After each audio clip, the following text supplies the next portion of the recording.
morning, good afternoon, good evening, everyone. For those of us who are watching us, this is Arya and Chai and Just Chat. I have my chai as usual, and so do the panelists. Might be coffee, chai, or water. So thank you for joining us. And this just looks so different to me. This Chai and Just Chat session for the reason I've really not prepared much. I just wanted to be a casual conversation. I want the panelists to talk about their pets, and so I'm going to, of course, ask a few questions, but I want them to tell about them and their relationship with their pets, and so much to learn. So as Neil and I were discussing earlier, if anyone is listening to us even after the session is recorded, and if they plan to adopt a pet, we would have achieved our goal, because probably a year and a half ago I would have never thought I'd be a pet mom or pet parent. But Neil, Bharat, and Deborah, listen to this. I just realized Leo, who is right here, I asked him to be awake, yeah, but he's he's sleeping. I realized that if I had to tell my dad, hey dad, guess what? Leo's last name is your name.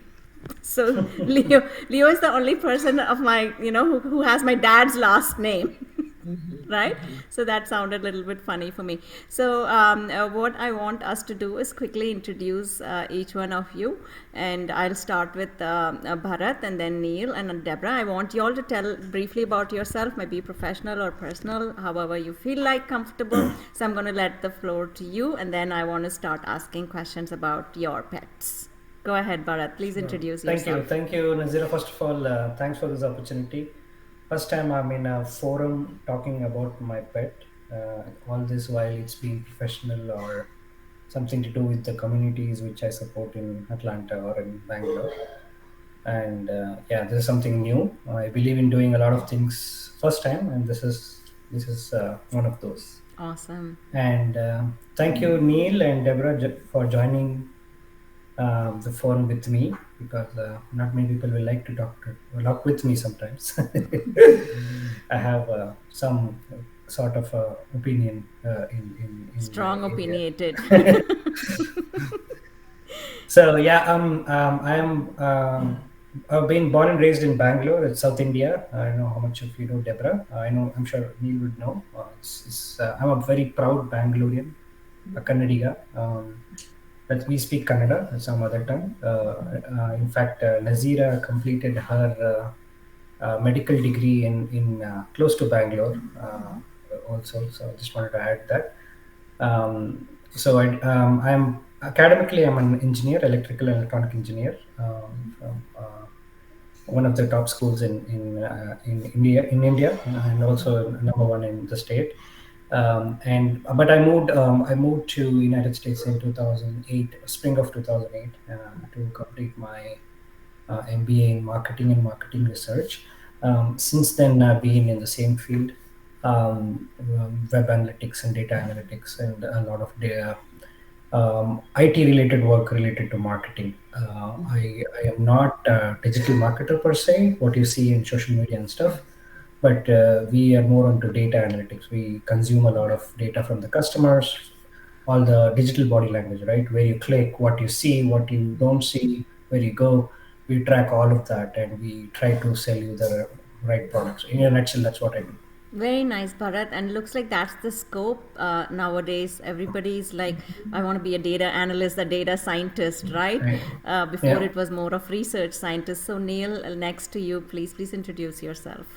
Of course. Thank you, first of all, Nazira, for inviting us.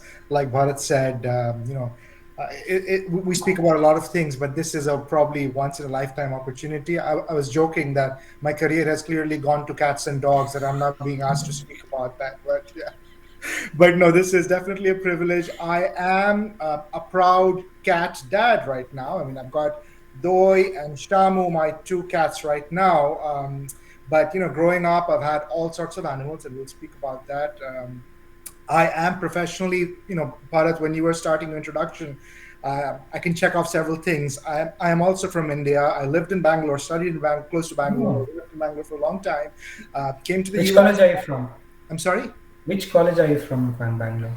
Oh, this is outskirts of Bangalore that I studied in. Oh, Not okay. exactly, but you said you're Kannadi guy. I spent a lot of time with Kannadigas and so Oh, on. nice, nice. And I also came to the US for my MBA. I've studied at Emory, and Wow. since then, yeah, I've worked in I worked in corporate strategy. I'm a management consultant by profession right now. I work in corporate strategy. I work for a Fortune 50 company, sales transformation, enterprise transformation, those kind of things. Definitely enjoy my job, excited about my job, but I think one of the benefits of having, if I may say, a decent job, a good job, is I can do things that I enjoy, like taking care and playing with my pets and so on. Yep. I also have two young kids, and yeah, looking forward to engaging with you all. Yes, and Neil is also my business partner's spouse. So, yeah, thank you, Neil, for joining. Oh, nice. And Sorry, again, I never mentioned about my pet. I have a uh, 8.5 month old Simba, the dog. Yeah, my pet, and he's. I think even though I've had pets when I was growing up for a short while, and also not completely inside the house because my mom was very strict about having the dogs outside the house. So I did not like it. So the last time I had a pet in India, after a few months, I gave it away to my friends. He was actually taking care of it. I mean, totally. He was allowing him on the bedroom, right? My mom was not even allowing him inside the house, and which made me very mad. And I thought I'm not doing enough for the pet. So this is formally my first pet. wow, And I just wanted to add that. nice. I've met So, Simba but and he's really cute. yeah, Thank you, yeah. Bharat. Sorry. Yeah, Mhm. go ahead, Deborah.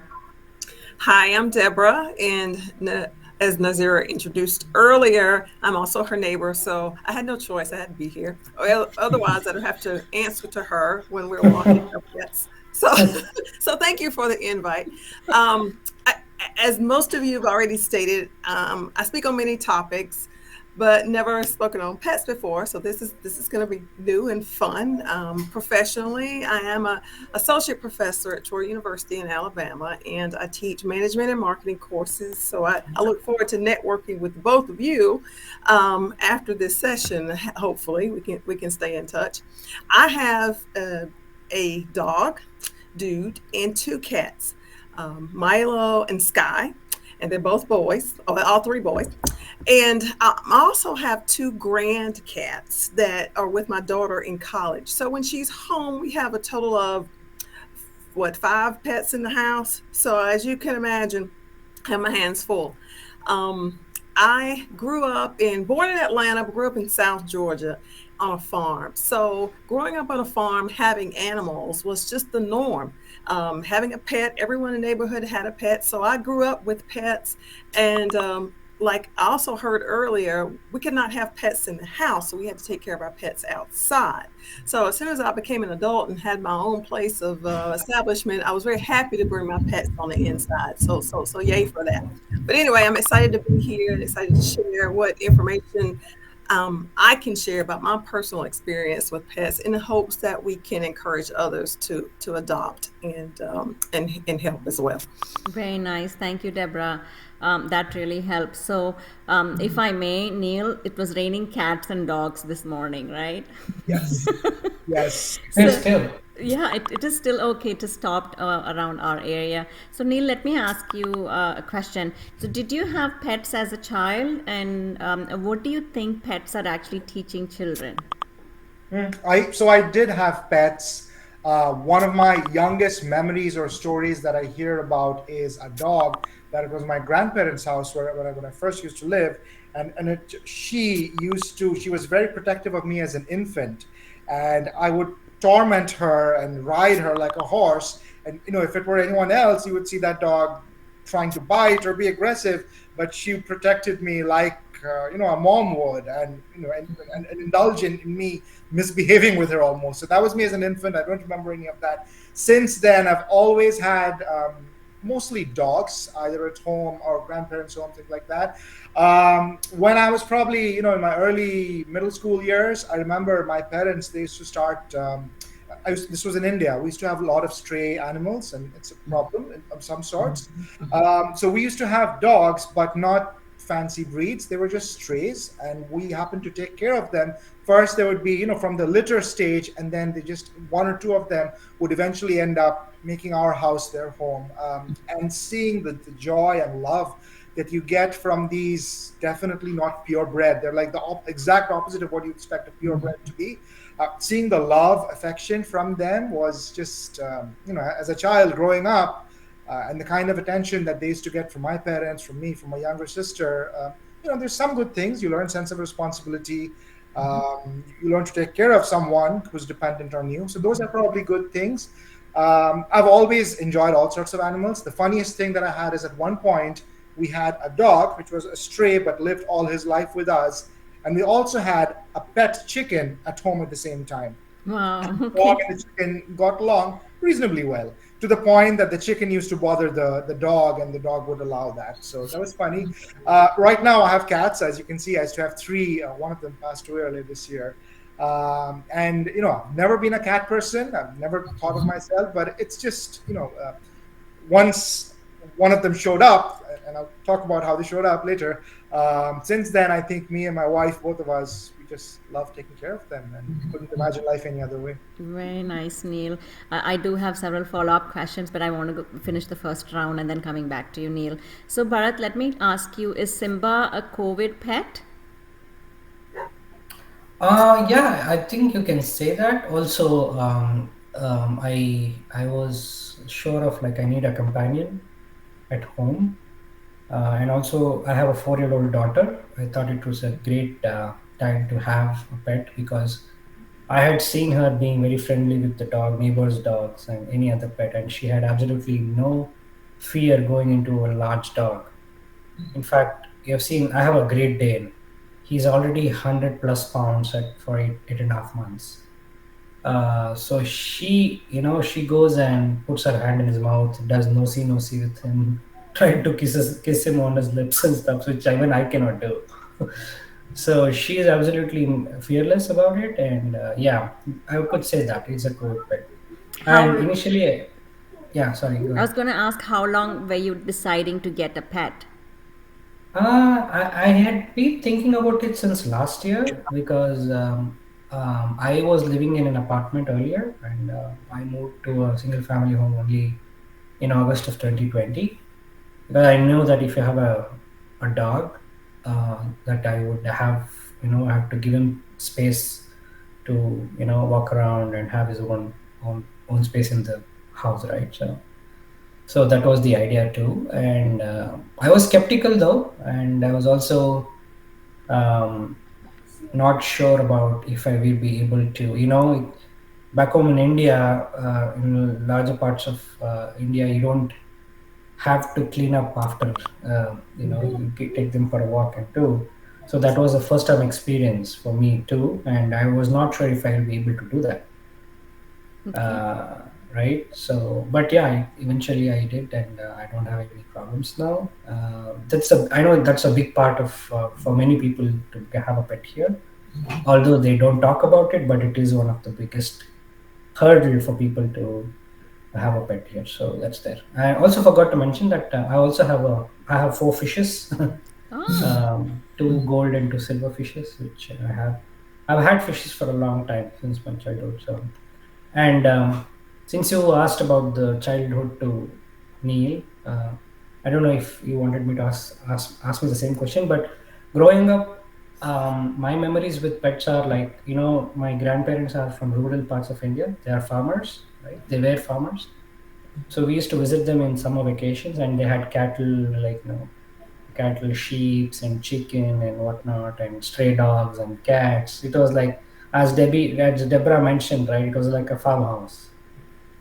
So they still my uncle, they still grow paddy and vegetables and stuff. So they have pets all along the time. Some dog or cat walks in and it calls them home. It calls its home, and that's how it happens, right? In very India, at nice. least. Very nice. Good to know that we've already have had some interactions even during our childhood, right? with other animals as well. So Deborah, coming from a culture where we've never heard, so it was sort of sometimes a culture shock for me in the beginning. When I came to US, I would be talking to some people and they would say, oh, my kid is at home, my son is at home, my and I have to go take care, I have to feed. And then I would find out they were literally talking about a cat or a dog. So that sort of surprised me, like literally they just called themselves a mom and dad to a cat, which I can much relate to it now. But how did that culture start in US? Like, did it just pop up? People feeling lonely, or like what I'm saying is so much importance is given to the cats and dogs to an extent where recently some parents said, I wish I was born a cat in the US in my next life. Okay, interesting question, and I'll be honest with you. Coming from a rural area, the people that I lived around did not refer to their animals as their children. It was only when I moved to Atlanta that I started to hear people refer to their cats and dogs as their children. And not only that, also giving them their surname. So Dude, as I mentioned earlier, his last name is Hunter.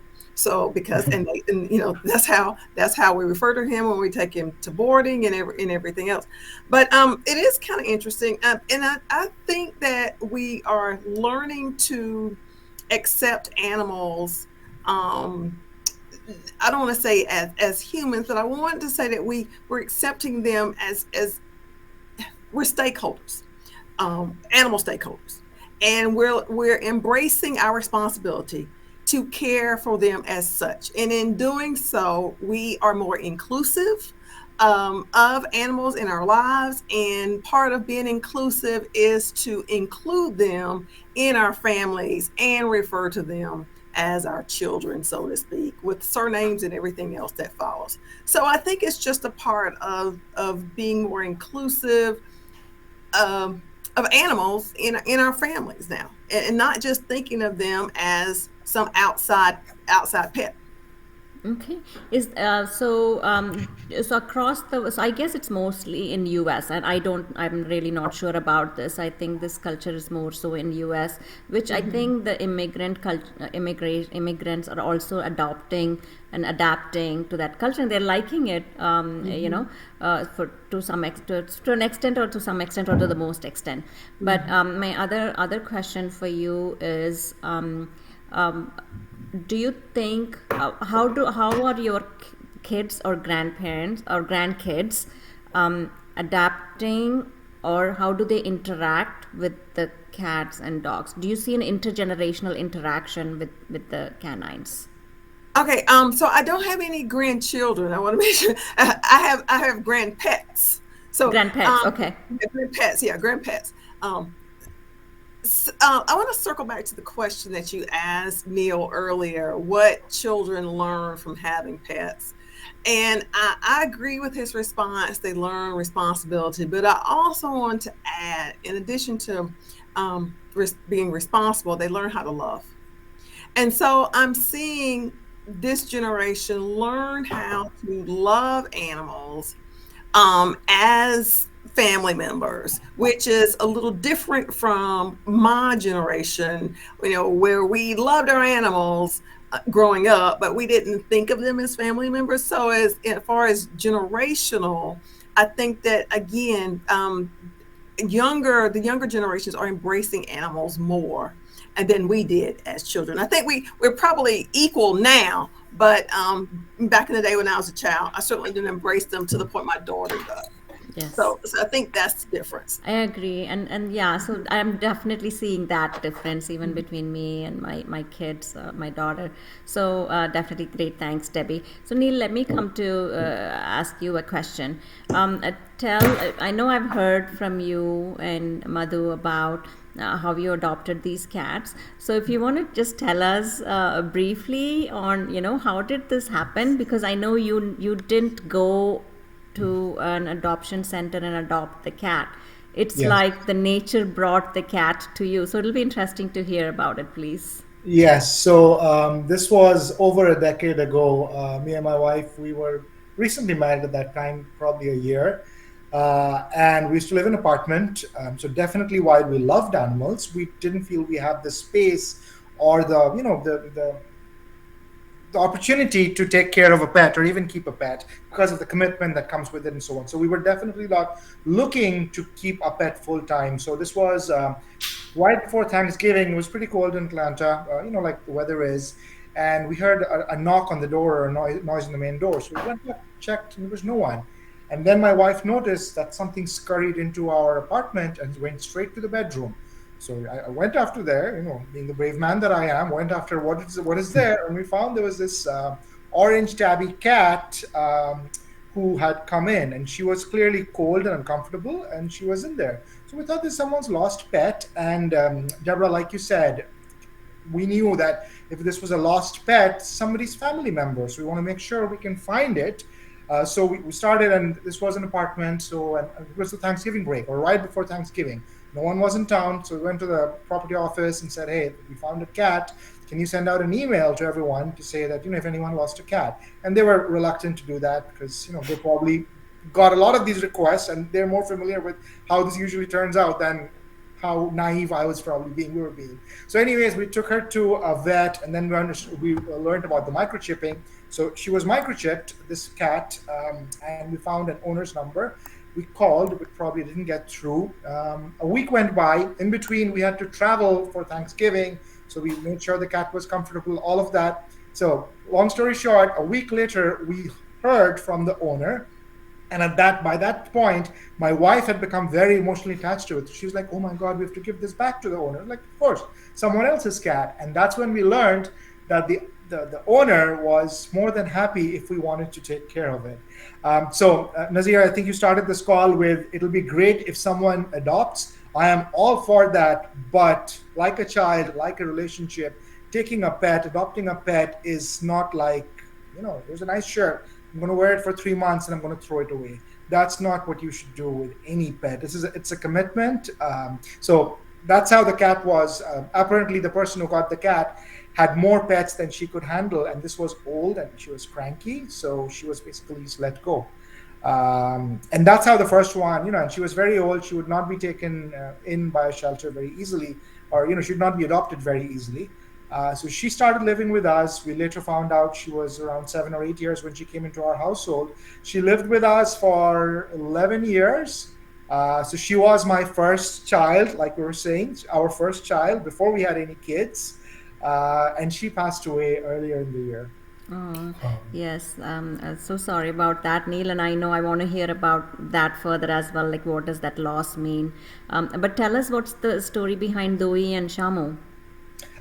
So Doi, and I've got Mishti in my background. She's always like, That's she's Mishti, yeah. So oh, yes, that's this the is cat Mishti. that's the first cat you had That's for 11 correct. We years. lost her Oh, earlier in the okay. year. But yeah, so Doi was the only cat. He's the white one who was on screen. And tell me the name Doi.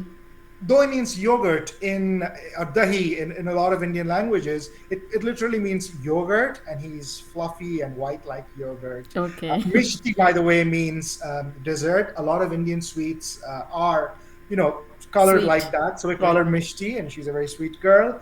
And Shamu, I guess we just loved SeaWorld a lot, and he was big like a whale. So that's it. But yeah, Doi, the white one, is the only one we adopted. Me and my wife, we went to the Humane Society, which is from where Mishti and the other cat also came from originally. And we wanted to volunteer there, but we are the worst volunteers, or from their perspective, the best volunteers, because we adopted Doi as a kitten and brought him home. Shamu also just walked in, like Mishti. We found out, and again, by now we were familiar. We were also still in the same apartment, 3 cats in one home. That's when I was, as much as I love animals, it's like I told my wife that this has to stop. We cannot help everyone. But long story short, again, someone had let him go. There was a couple who were just starting to live together, and one of them decided they couldn't live together if the cat lived with them. So this cat was let go, Wow. and they didn't, yeah, it was shocking. And we actually went to the Deal breaker. we A went to deal breaker. I'm sorry, Bharat. A deal breaker. Yes, I mean, my point was, you better, I don't know who was, but my advice to that couple was, if you are, starting a relationship by throwing out a cat, better watch out what else is ahead. But anyway, let me come back to point. So we went to decab, the animal control and the animal shelter, and there they said, we're you can leave it here, but we're not going to be able to keep it for long, so he will be put down. That's Oh. when my wife was in tears, and we ended up with 3 cats. Oh. But since then, Deborah, I mean, that's when I think I've said enough. We have a lot of animals, feral animals, and things like that. We can, but no more in the house for now. Right. Oh, good story. See, Deborah, I told you like the cat came knocking on their door. So, Great story. yeah, exactly. So, Bharat, tell me, how has your life changed since Simba? Like, how has your day to day changed? Is it more responsibilities? Do you get like frustrated sometimes? Like, or has he made you more happy? All of those what you mentioned, in fact. So yeah, definitely, I have become more calmer. It has improved my patience, and it also has taken out a lot of loneliness I had during the pandemic, or so it has reduced my screen time, right? In these days, we have multiple screens, right? Mobile pads and TVs and projectors and whatnot. So that has helped, which was my first intention actually. I wanted to, although I spend some time reading and spending time on working out or playing cricket. This had an additional effect of me spending less time in front of screens, which is good. And of course, yeah, I do get frustrated sometimes, but I think I know that it's a part of the happiness which is involved in the whole process. So I'm enjoying it so far. Yeah, I mean, I hope, as my wife is suspecting, that my daughter is allergic to him, but I don't think it's the case. Which is not proved yet by any doctor. So she's having some. It could be the weather now. She's having a cold from a long time, and her COVID negative tests came negative, and I don't know if it's. She started her antibiotic from yesterday, Okay. but I don't think it's the allergy of the dog. But she's okay for now. Let's Okay. see. Okay. Yeah, but Keep us yeah, keep us yeah, posted on that. Yeah. yeah. Thank you. So, do you ever wonder, Bharat, like what Simba is thinking, or do you think what thoughts do they have? Does he Yeah, have? yeah. I think so. Take a lot of pictures. It's another hobby. So I take a lot of pictures of him and my daughter. In fact, 2 days ago, I created an Instagram account for them. It's called Simba Dane and Dot as a daughter. So I thought I'll document this. I have a lot of pictures. I should have done that earlier. I know one of my friend did that for her dog, and she posts very often. So I was thinking I should have done that earlier, but it's okay. Now I keep posting the Instagram pictures of him so that I can see him grow as well. And it's Nice. nice to go look back and see. So yeah, it's good. Great. Awesome. What do you aspire to be an influencer? Yeah. Yeah. Yeah. Let's check up on him every 3 months. Yeah. Oh, I mean, jokes apart, there are people I see on social media that their pets are so popular; they have like millions of followers. Yeah. Right, right. Yeah, so good for them. Definitely. Yeah. So, Deborah, let me ask you questions. Usually, people only have dogs or cats at home. You have both. Is there a reason why, or is that a recommendation, or just happens, or it's just love for dogs and cats? The simple answer is I have a love for both dogs and cats. Growing up, I had both, and they both serve very somewhat similar and then somewhat different purposes. And they both make a happy home. I can tell you, just to piggyback off Bart's comment, as far as screen time during the pandemic, when the kids were home and they were glued to their computers for school all day, the cats were my son's go-to for that break that he needed from his screen. And it was just, I was so happy to have them there because he needed that. he needed that companionship. He needed that break from, screen time. So that it was good for that. And then dude, um, my dog, he's also a very good companion, but he gives me a sense of security. Um, their sense of, I guess, sound or hearing is so much greater than mine. He can hear Nazira. He knows when you're outside, and he can't see you, but he knows when you are outside with Leo. And I'm like, why is dude barking? Look out the window. There's Nazira and Leo. Oh, okay, all right, nothing's out there. But I don't know how he knows. And just that, knowing that he can hear something before I can, gives me a sense of security. So he's full of love and companionship and joy and all those great things. But I also feel very comfortable when he's there. So and the cats are just oh gosh, they look like little teddy bears or little teddy cats, if that's a word. They bring so much warmth and companionship, and even if I don't need a screen break, I just need a break. I can always go and pick up one of the cats, and they're always welcoming to that attention that I give them. So really, I would both pets are good. I will say that dogs require a whole lot more attention than cats do. Cats are kind of self-sufficient. As I mentioned, I am out of town right now, and I have a pet sitter who comes in and checks on my cats while I'm not there. But dude is different. He needs more attention, so I often have to take him somewhere and board him. So that's something to keep in mind if you're thinking about whether you need a cat or whether you want a dog. The responsibilities are different with both pets. So that's just something you might want to keep in mind. Okay, so what's up? What's that with Tom and Jerry? They always say cats and dogs are fighting, or that's the word they use when someone's like really don't like each other. So is that so? You're proving it wrong then.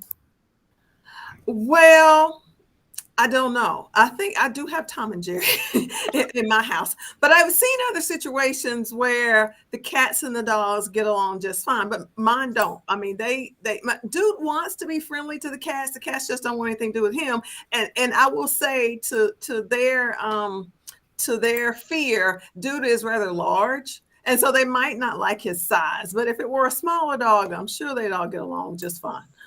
Okay, sounds good. So there's some truth to it then. So Neil, let me ask you this question. I know I've usually seen, I mean, of course we see, take a dog for a walk, and you should, the dogs deserve to go for. How come no one takes a cat for a walk? I always wonder. I mean, I was joking about Bharat being a pet influencer. I've seen cats on Instagram who go for walks, who travel the world, who enjoy car rides. And they have done that since they were kittens, since they were babies. Our cats, they were never babies, and we didn't know you have to start it then. We tried with one of them, and it just, it's not something they're used to, trying to put on a leash. But there are, again, it goes back to your upbringing. If you train them from when they're kittens, they'd probably enjoy that. Just that they don't have a need to go out like pet dogs. You have to take them out to, relieve them and things like that, which you don't need to do with cats. So that's one reason probably. And that's a huge thing. I mean, Deborah, you mentioned how much more effort it takes. I mean, it's a rainy day. And actually, I can see my neighbor walking his dog with an umbrella right now. You have to. So that's a big factor if you're trying to decide you want some kind of animal, you're not sure what. Cats aren't easy either. It's not that it's no work. I mean, Bharat mentioned he has fishes. Even those need a lot of work. I know, you're cleaning the tank. So any kind of pet is a commitment, and you better make sure you're signing up for that. But it's different levels of involvement, I think. Okay. So Neil, how about someone who's trying to be convinced to get a pet? And usually I think every region or the country has its own culture about anything, right? And specific to pets, like, oh, they're dirty animals, you can't bring them home, you can't let them near your kitchen, you can't let them near your bedroom, or, they have to be within constrained areas of the house. So maybe that's some of the reason people don't even think of getting. But I think the mindset is changing, and I'm seeing that a lot, including me. Like, I would never touch a dog at all. It was just the culture I grew up in. Like, not apart from the fear, might be the dirtiness. And look now, who's sitting just next to me, right? And sleeping and sleeps on my lap. So my having my mindset changed, I don't know how it changed. And so the I think the unconditional love. So do you think we are the lucky ones? I mean, what's important to a household? Maybe at some point, everything you mentioned, cleanliness. I mean, our house, and there's a reason I'm sitting in a corner and the camera's turned this way because we also have young kids. Being in a house that's with pets, one of the most homes, I guess, there's some sort of unruliness that comes with that, and that's all true. But I think what's important is I have young kids. They draw on the walls with crayons, and I'm very upset about it, but at the same time, that doesn't mean I'm going to disown my child because he or she drew with crayons. Same thing with pets. They damage tons of stuff in our home, but that's one of the things I signed up for. So being able, and that's not something that I probably would have said 10 years ago when I didn't have any cats. Now I know the kind of damage that a cat can do. So I changed for the better, I want to say. But for someone who's not used to it, like I'll tell you a funny instance. I'm sitting in my dining area. You come into our home, it's a dining table. We had a neighbor walk in, and he came into our house. He doesn't have pets, and his eyes went really big. And he's like, "There's a cat on your table." And my reaction was, "Yeah, it's okay." And he was aghast by that how can a cat, which is dirty and all of the stuff that you said, and that's probably true, how can that thing be on your dining table? But again, poor parenting on my part, probably, that I haven't disciplined the cat to not go on. And also, we have enough discipline to clean the tables and so on before we sit or before guests are coming. So again, So Neil, you still didn't answer my question about are we the lucky ones? ooh, definitely. I think so. Definitely. It's a privilege. It's almost like, if someone were to ask you, someone who doesn't have kids were to ask you, is having a kid fun? I, so it's just like that. And you mentioned about kids. It's a lot of responsibility. But the reason I think as humans we choose to have kids and continue is because it gives us some joy. It gives us, a lot of good things along with that responsibility. I think similar with pets as well. It changes us, like Bharat mentioned. You become more patient. You have more empathy, and I think you learn unconditional love. Yeah, that Yeah, I really in want to fact, hear that. ritual is I actually feed him first before I have my own food. I think most of them do the same, follow the same procedure. But yeah. Yeah, definitely. Bharat, each, just like every human being is unique, their likes and dislikes. I'm sure the pets are unique in their own way, though they look the same and all that. You'd be surprised of what they do, completely different to each other. So tell us what Simba likes and doesn't like. So he likes to rip the toys what I gave him. So he just rips them apart. He's quite strong for his. Of course, he's a Great Dane, and he is a Great Dane size. His father is about 170 pounds. He's greater than my weight. So the breeder said that he will likely be at that size. So it's more like a mini horse or a calf at home. So yeah, it's been that, and I mean he is almost 9 months, but yeah, I mean so far the only thing what I have which has kept me a little concerned is that when he's around my daughter, my daughter likes to play with him, and she doesn't know that she can't do certain things. He tries to go catch her in his mouth, which really petrifies me. Even the vet told me that even though it's your pet, be sure that you be very cautious about when your daughter is with the kid, right? Okay. She said that I've seen many worse things people come to me with, right? I mean, I was not able to share pictures here, so I shared pictures to you, Nazira, to vendorship email. You can bring that up whenever you have time. So he is big for her, and that's why I want to be. I'm a little concerned. I mean, maybe she's just 4, and he is like already 100 plus pounds. So that is only one thing. And what I like about him, he's very disciplined guy. He listens to me, and he has his own schedule, and he doesn't throw tantrums. And he doesn't bark at all. I mean, I I knew that Great Danes are gentle giants, but I didn't know that. I was at some point I was concerned. Why isn't he barking? Is he dumb or something? So, but he doesn't. I mean, one day suddenly he gets frightened with weird things, and I looked up online. It is the is it a trait of a Great Dane that they get frightened with weird things? So he gets scared with the toys of my daughter, and Oh, any remote controlled cars or something. He just gets scared so much. And I have a robo which cleans the house, and if he sees that, he gets scared, so he gets mad and he barks. And that's the first time I heard him bark, and I was like, oh, happy. Oh, he's barking. So yeah, those were like the funny moments. very nice, very nice. So, Deborah, my next question is for you. So, pets, of course, just like humans, need food, the medical treatment needed, sometimes monthly checkups, their vaccines, right, and other things that cost money.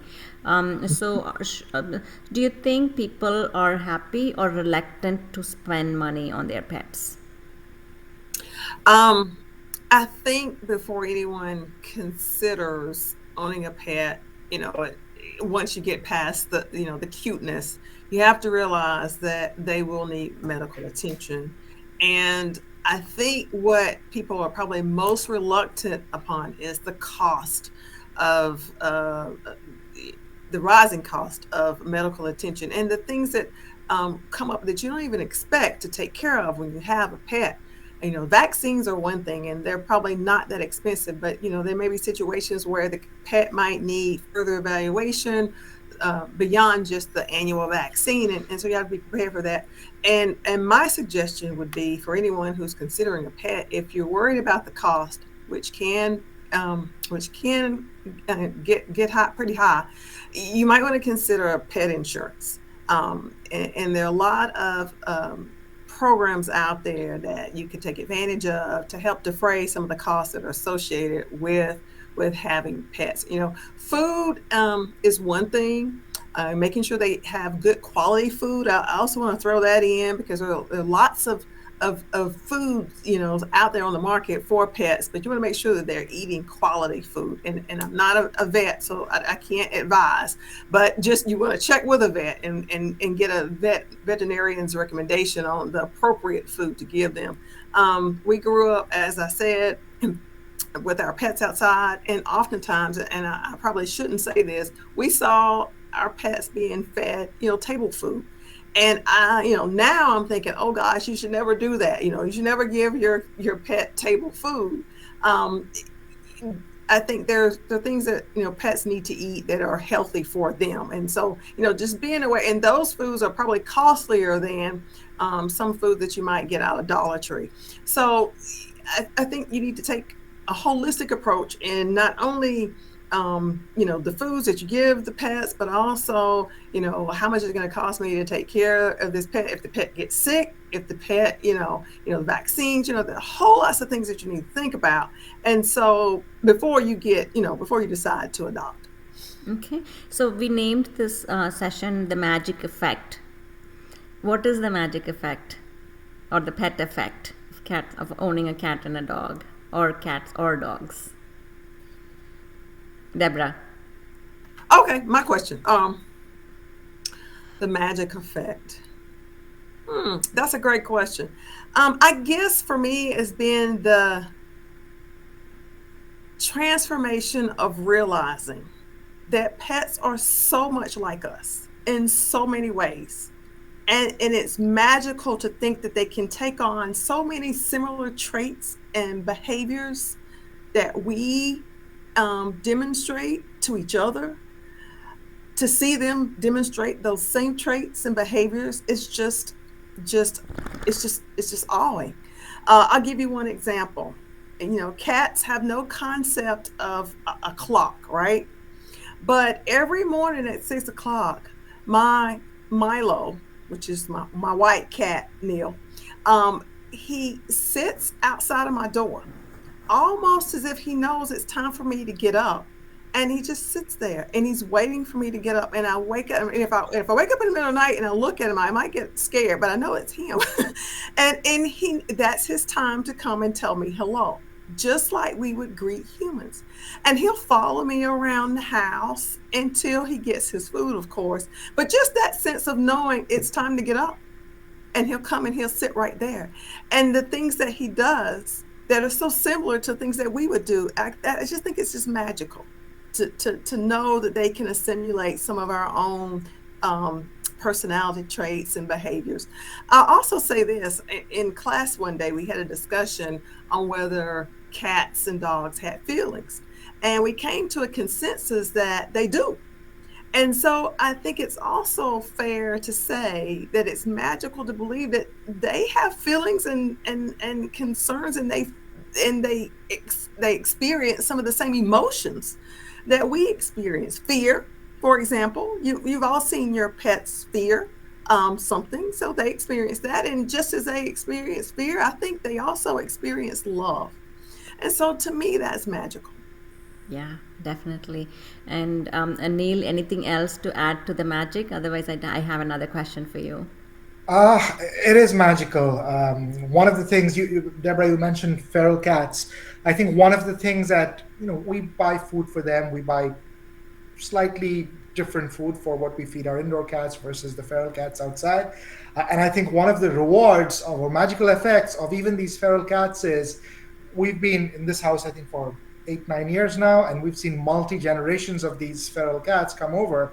One of the things, the rewards of, and we don't do anything, we just leave little food out for them, is when they have a new litter and they're slightly old, as a mom, the cat is very protective, but she knows whoever the mom is at that year, she knows that our house is a safe space. So she'll bring her entire litter when it's spring or summer, and they'll literally just be chilling, you can tell, in our patio, or as it's called, our catio. So, and I think that is magical. That even feral cats who we don't do anything much for them, they know that this is a safe spot for them, and they come here and just be with us. Very nice, Neil. The follow-up question I had was, the love that we have for our pets, cats or dogs, or any other pets we own. We also know there's an end at some point. Yeah, just like human beings. So as we say, always say love you to your parents, to everyone every day, and things. So I want to know how hard it is to lose a pet, because that's part of the deal that you're taking when you bring a pet home. Oh, yes. I mean, it's again one of the things I think Deborah and Bharat, both of you mentioned. What are the things you need to think about? There's cost, there's responsibilities. One of the things at the start is the pet will probably not. You will outlive the pet and probably many of these pets. So you have to be able to deal with that, and it's a family member. When our orange tabby Mishti, when she passed earlier this year, I rarely take vacation from work, but I took a day off because I was we were in shock, and our kids were crying and everyone was upset. So it is a big deal, and there was just one day that I took off, but then the healing took quite some time. Again, I think that we were apparently her third household. So the time, and she spent most of her life with us. She spent, me and my wife, most of our married life, we've had Mishti, like you said. So she was definitely part of family, and losing her was terribly hard. But hopefully we gave her a slightly better time than she would have had anywhere else. She got lots of love. And, you take joy in that I made someone's life better. And of course, she made our lives so much better. Very nice. So,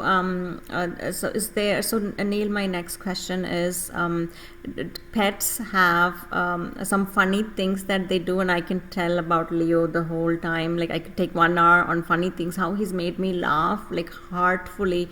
Tell us anything that you remember that they've made you laugh, and like, do or duh, what are you doing? Like, Well, do you yeah, remember I'll tell you something that's happening real time. I was really hopeful that my black tabby, Shamu, he would show up. He obviously didn't right now because I want him to in this call. However, if this were a work call, guaranteed he would be right here. And, several days I've had to go on mute, or I have to tell my colleagues when I'm on a work call that it's not me snoring, it's one of my cats who's right next to me, and, he's snoring loudly. So showing up at inappropriate times, doing inappropriate things. But again, and I know Nazira on your work calls, Madhu probably has shared. I know Doi sits next to her at all her calls. So yeah, it makes the mood lighter sometimes, even in our professional environments. Especially now with COVID and all of us working from home, most of us working from home. Yeah, definitely. So I can definitely tell you that whenever I switch the TV, I thought it was the Netflix. So Deborah, I don't think you know this. Netflix. So I think it was Netflix or Prime Video, and he will start like barking. Leo would I start think bark. Netflix, He would you stand check on his that. like he would stand on his just the hind legs and bark, and like 20 seconds he's just standing and looking at the TV and barking. And then now I realize Neil and Bharat, as soon as I switch on the TV, he's doing it. Before it was just the Netflix, I thought it was the logo or the Prime Video's logo, whatever. So anytime I switch on the TV, he starts doing that. So he's literally not allowing me to watch TV because I don't want him to bark for 20 seconds continuously. So I'm still not able to figure out. But there are so many other funny things that he does. He's literally made me, in such hard moods lighter. He's created the moods very light, and their expectation is so less. Just feed me and I'll be fine, So they're not demanding as such. So I've learned so much myself about patience and understanding more, and about they don't have false pretense. He doesn't have to show which he's not at all. So much to learn from these pets. But Bharat, tell us something that you feel Simba has sort of made a lighter mood of when we all work, we're all professionals, we have our tough times at work. Do you just go hug Simba, or does he come hug you, or how has he made your mood lighter? I'm a hugger for human beings. I'm not so much for pets yet. You should start. To be honest, so I go pet him. I cuddle him and stuff, and I give him food or snacks. But yeah, those are being my, and I take him for a walk. He wants attention, or I give him a new toy. I play with him, fetch, and I make him run. He likes to run in my backyard, so I make him run. So that's been good, and more importantly, yeah, he's kept me grounded, and more. I think another important aspect is he has helped me to live at the present, right? So far, I mean, more or so with so many things happening in everyone's life, we live in the past or in the future. So he has helped me to be in the present, right? He's there, or either when I'm at work, he's sleeping next to me like your Leo. He is not currently. I just left him in the sunroom because my daughter was around. So otherwise, when my daughter is in school, I leave him free in the house. So he keeps walking around, but he's almost always sitting next to my leg Very and nice. and Bharat, you sleeping. said, He's you yeah, said something very vital. You said he's allowed you to realize to live in the present moment, right? right. Which most of us are always trying to, but we forget that. So it's so good that you mentioned that vital key point of how it is important to live in the present and with least expectations. Yeah. So what I'm hearing from you is that he has literally helped you to walk more outside. So because we're all stuck in those four walls, especially during the COVID time, working virtually. So you have to take him for a walk. And when you go out, and it has happened to me, and I'm thinking same with you all too. When you go out for a walk, or you see the world outside, the problem that you see within the four walls is nothing. It has sort of helped you solve that. So have you seen that happening by taking him for walks?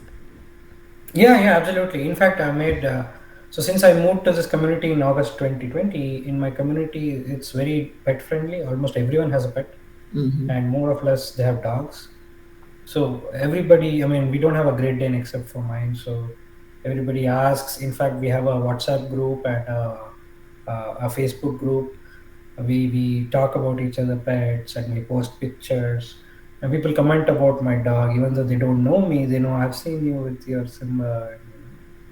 It's also a conversation starter. It helps you to network around the community, and they know, and we help each other. Sometimes I know I had a tough time once.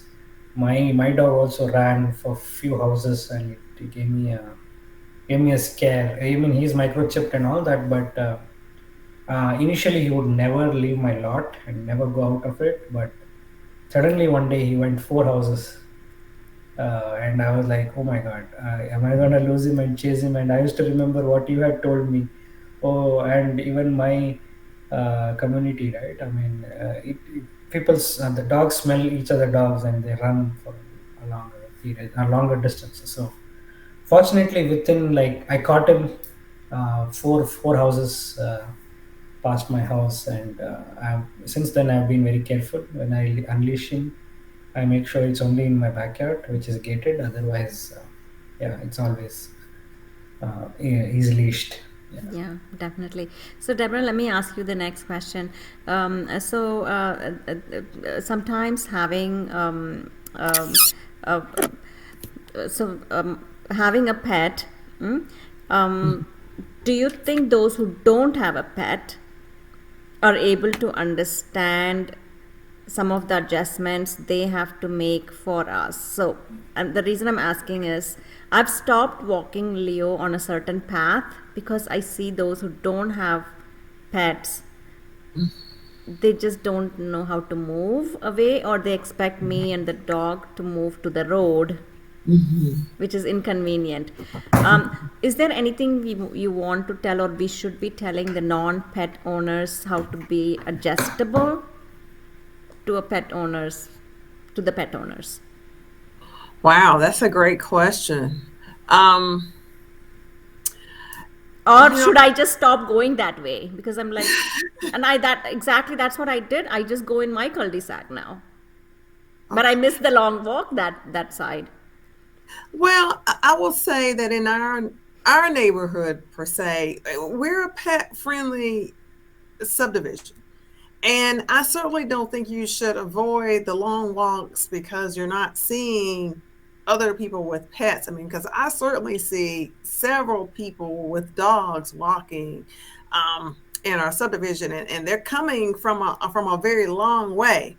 So my suggestion would probably be for you to walk a little bit further, because then you would see what I'm seeing from one end of the subdivision to the other.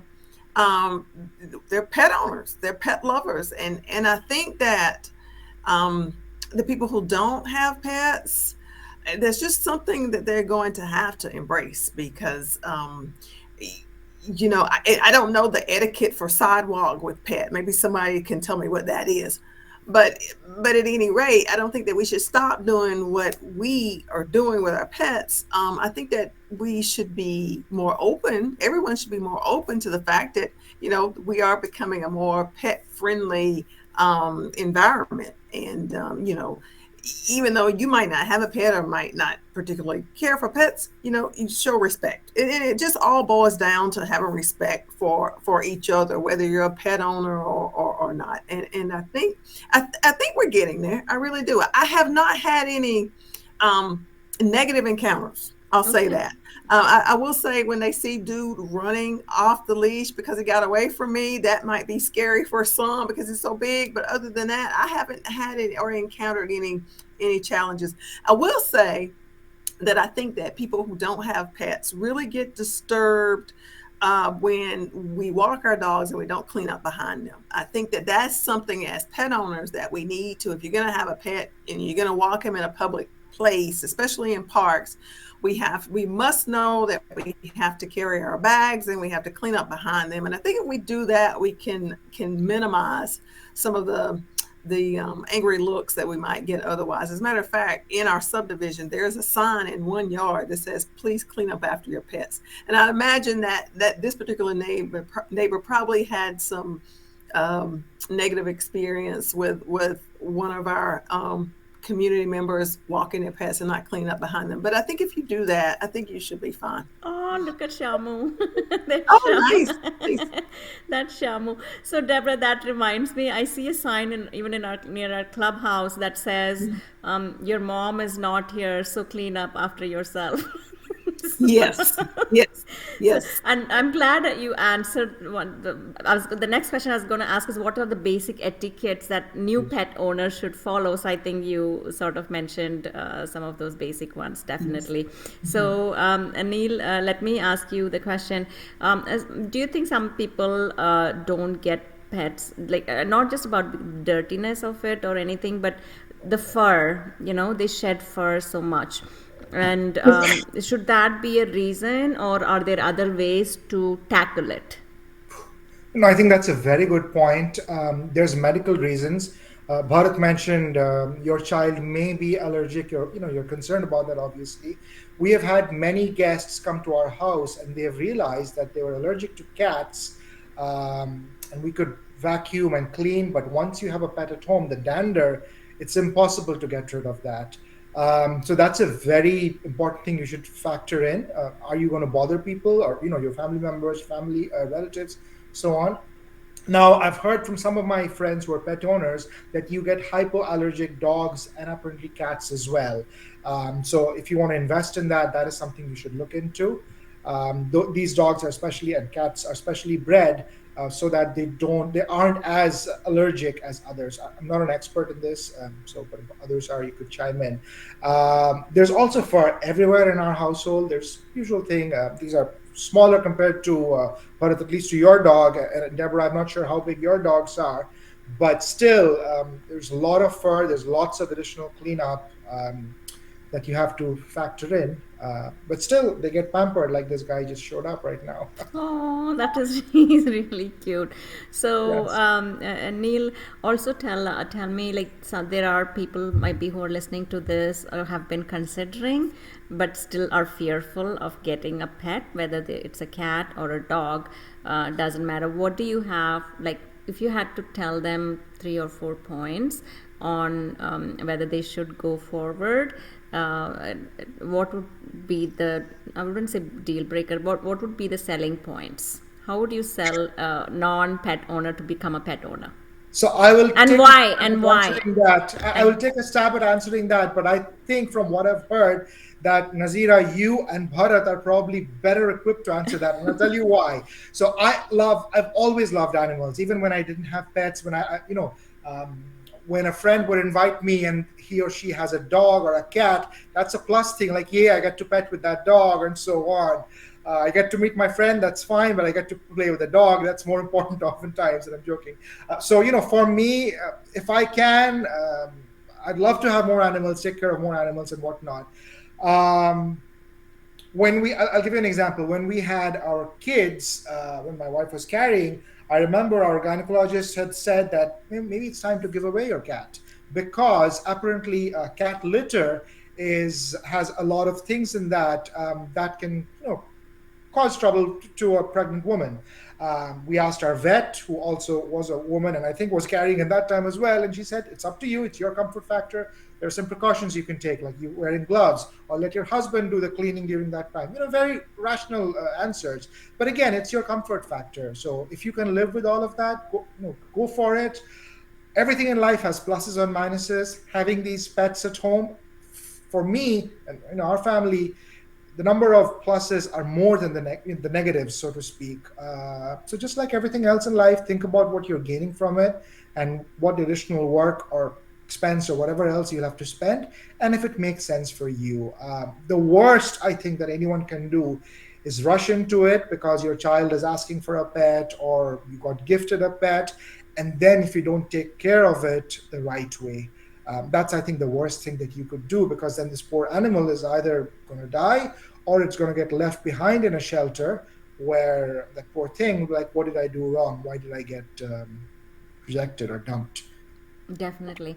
And so that just shows. So, Neil, I know you said you were volunteering in one of the adopted shelters. Can you tell us a little bit more if anyone is interested? Maybe is there? So, I've also heard about the foster parents for pets and cats. So they can just foster initially to see if they are able to do it, and then they can get the pet. Is that? Can you tell us more about it? If you all know about, I don't know much about it though. I can start to answer, but others please jump in. So yes, you can go volunteer at a number of places. Each county has an animal shelter. The county shelter, they might not be the best kept. Again, depends on how much money the county is spending. And Nazira, you probably know more about this than I do. How much funds are allocated. We have been to shelters in Fulton County and in Gwinnett County. Gwinnett, I think, is pretty okay. They get a lot of funds and so on. Fulton was not so much. Again, prioritization. They would love to have anyone just show up. Obviously, it's volunteer, so you get nothing but the joy of playing with the animals. A lot of people do that. If you also go to like Humane Society or any of the other nonprofits who do this, it's a little more structured. They have volunteer programs where they'll train you, they'll give you equipment. They have a little more funds, obviously, as private organizations. So that might be a good way to get started. Just ask Humane Society. They've got beautiful facilities all over Atlanta, and it'll get you comfortable or not while you're being around these different animals. Fostering, I've never done that myself, but I have friends who've done it. You can take care of a pet for some time. The idea being, while it's being adopted, you're taking care of it, and then at some point you can give it up to a family that wants to adopt it. But And I've never fostered myself. does that mean someone has to sign up to be a foster pet I owner? Okay. Yes, I think so. Yes. Yeah, okay, sounds good. So this question is for Bharat and or Deborah. If you all know, if you all know deep into this subject, is I've heard about a hierarchy. There's a hierarchy. I don't know about the cats, but I think in dogs there's a hierarchy, like the alpha dogs, and then you let 3 or 4 or 5 dogs together. They decide like who's going to be the boss and things like. Can any of one of you talk about it if you have read about it further? Maybe you, Deborah? You're on No, mute. I haven't had any experience of that. No, I don't Okay. know much How about about you, Deborah? Have you heard of alpha dogs? I've heard of it, but I'm not quite sure that I've witnessed it. I do know that they're very territorial. Yes. But I'll even say, as far as alpha dog to dog, I think the dog may also compete for alpha dogness in the home. And as a pet owner, you have to let the dog know who's in control, or else they will assume the role of alpha family member in your home. So sorry I can't speak more about the alpha dog experience, but I do know that they will try to stake their claim, even with humans. So there's some legitimacy to that. Not quite sure if I can explain, but to dog Yeah, to no, dog. this was good. I think I wanted to get to that territorial aspect to show their dominance. Yeah, no, definitely. That's all I've heard and I heard as well. But how many of y'all have watched dog movies or pet movies from all three of you? Yeah. So have you shed a tear or two? Yeah, yeah, definitely. So, Bharat, I think that sort of goes to how you can relate yourself. Do you think some of those movies sort of caused you to? Was there a point and that you said that's it? I'm going and getting it. Like we've been debating for like 2 years, 3 years, and finally that's it. I'm just going and getting it. Did that happen to you, or does that happen more often, or more planning is done? Yeah, I'm very a person who takes impulsive decisions. But I've known that I like dogs from my childhood. So it's all about committing to, as Neil mentioned, the responsibilities, which always actually bothered or gave me a reality check before I considered having one. Apart from that, yeah, it's always been that I enjoyed being animals. I love watching the animals. I used to watch a lot. I mean, yeah, I used to watch a lot of Nat Geo and stuff. And even in my recent India trip in October, I went to watch the big cat, the tiger, in the wild, in one of the tiger reserve in close to Bangalore. Amazing. It was my first time in open safari, and I had the tiger sighting. I was very lucky. It was amazing. I mean, just look at him. It seems he had a big kill the previous night, and he was just lying around. And the sheer size and the stripes and his eyes were truly mesmerizing.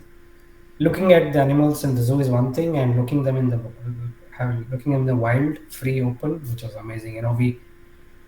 So the resort I went to it's actually maintained by the government of Karnataka, and we went there for 3 days. And this was every day there are two safaris which go out in the morning, early morning at 6, and at sometime at 3 o'clock. So we went there. The third time is when we actually found And of course, we found many other animals, but the big cat is always the showstopper, right? So Okay. finally, I found I was lucky. I think we found it, and I went with a bunch of nature enthusiasts. They are wildlife photographer. They go up there often, and I accompanied them, and I was lucky. It kind of happened in my 3 week India trip. Good, yeah, some memorable moments about big cats. So, Neil, sometimes I see that after having a good meal, Leo just comes and licks my feet. I mean, he's just walking, he licks my feet and walks away, like basically saying thank you. How do your cats say thank you to you? So I think the first thing I'd like to say is each of them have a different personality. Just like kids, some of them are more expressive versus others. Now, maybe Deborah can speak better to this about dogs versus cats, but typically cats are considered to be a little more aloof, and I think that's true. But even like when we used to have three cats, three of them had different levels of how much they would want to cuddle or be with you or enjoy the attention.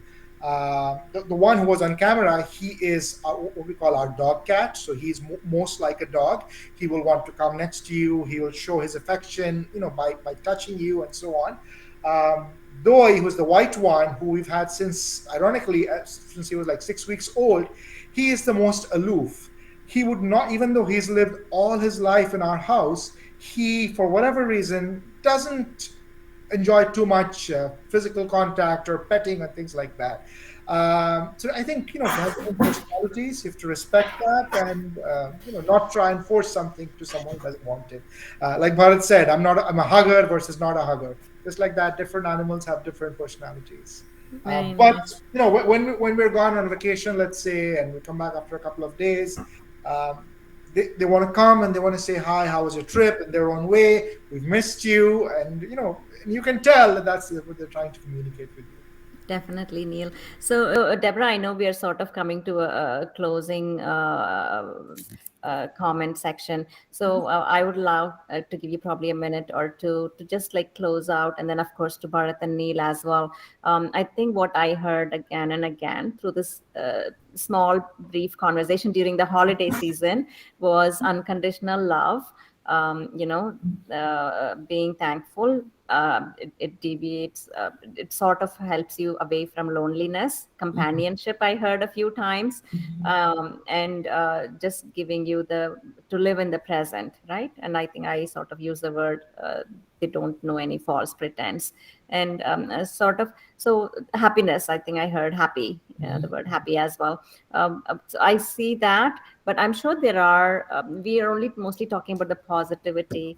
I'm sure people have had negative experiences, it's as such. But like Neil mentioned, that everything that exists has positive and negative, right? It's how much the positive outweighs the negative. So that was very well said, Neil. But Deborah, please go ahead with your closing comments. Oh, wow. It seems like we've almost touched on everything. I have a couple of things I want to say to Neil's point.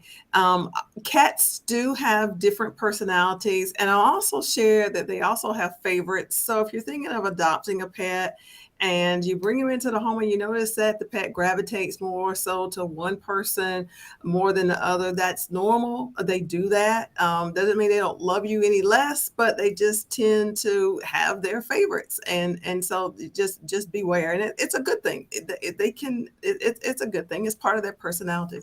But just as far as summing up what we've talked about, I do want to add one comment. I know we talked about adopting and all of the different rescue organizations that are out there. If you are still, I guess, a little ambivalent about adopting a pet, one of the things that you could do, there's so many different ways that you can help our animals until you're ready to adopt. And one way you can help is by, of course, volunteering. And we talked about that, but there are so many ways you can donate to these organizations. I mean, they need these rescue units and adoption agencies are always in need of food and supplies. And so, if you want to help in a small way until you're ready to become a pet parent, you can help by donating food or donating supplies or simply donating monetary gifts to any of the centers, and that would certainly make a huge difference in the lives of a pet. Very nice. And Anil, I'd go to you next. But recently, I had a friend call me, and she's a friend from last two decades, and she said, we know they had a dog. His name was Coco, and their child has grown big, and now she's in college, and they're moving back to India. Neil. They're moving back to India because Coco passed away, and they're like, we don't know like what else is here for us in US. Our child is also grown big, and she's in college. She's actually working, not college. She's working, and she's living independently. So they're leaving to India because Coco is no more there. And I was like just very very surprised. That's how much they connected living in US with Coco, their dog. Nazir, I don't know if you know this, but Coco's mom and dad lived in our subdivision. Oh no, I didn't know. Oh my And I'm God. pretty sure, I mean, there could be another Coco, but the way No, I you think it's mentioned it, this them. has to be the One, same yeah. person. Oh wow. Money, Yes. yes, Money and Yeah. Prem. Yeah. So they're leaving Unbelievable, to, small world. yeah. Okay, Oh yeah. my gosh. Yes. So Yes. yeah, Yes. that was very moving. I actually mentioned this that to other friends that how much of a difference a pet can make in your life. Coco's family it's a big deal. Yeah, they lived in our subdivision. They sold their Oh house. my gosh. Did you see that, Deborah? I didn't even know. Yeah, Such a small world. Go ahead, yeah. Neil, with your No, no. closing My comments. closing comments. I'm going to end with a joke about cats and dogs. So again, I think I can make this without making it seem judgmental. I obviously love both cats and dogs, but there's a very good one how different animals are. So you may have heard this, but I'll share this. You treat a dog well, you give it food, you take care of it, you treat it well, and the dog thinks these people are so nice to me. They must be God. It's a beautiful sentiment. And you treat a cat well, you give it food, you give it shelter, take care of it. And the cat thinks, these people are so nice to me. I must be God. And I think that sums up the difference in personalities and perceptions of a lot of different animals. Animals, I think, make our lives better. I'm glad to be able to take care of a few of them right now. And yeah, thank you for inviting us. This was a lot of Yeah. fun. Thank you, Neil. One more question before we go to Bharat's closing comments. Is it so? They do say that animals or pets, cats or dogs, I don't know who, they can sense what's going to happen in the future, like maybe a tornado or a season change or a death, or maybe they have that sixth sense where they can sense. So I don't know how true that is. I've heard again and again it's true, but I would love to read more about it. If you all think, also let us know. But Bharat, please go ahead with your closing comments. Yeah, Neil and Deborah covered it all. I think everybody should have had a pet in their lifetime. I think it teaches you a lot, which you don't know yourself. So yeah, I think that's what I want to sum it up as well. So Very yeah. nice. Yeah, definitely someone who has in their mind to consider adopting or getting a pet, and just to make their lives. It's a magic effect. I mean, how do you define magic? It's just that inside gratification feeling. It's just a different feeling of gratification that happens in your life. It's the magic effect called the pet effect, and studies have definitely shown has reduced depression, has improved mood in a very positive way, has increased immunity for many Oh, people. right, So right, yeah, so right. studies have definitely shown that. So there is the magic effect. So for those who've been listening, this was our end of the year chai and chat, to end up in a positive note that love and compassion and unconditional love definitely is much needed in this world among humans to humans. And like I tell people, someone asked me, how was your day? And I told them like, hey, Leo and I tried to conquer the world with love and we got so tired, we'll try again tomorrow.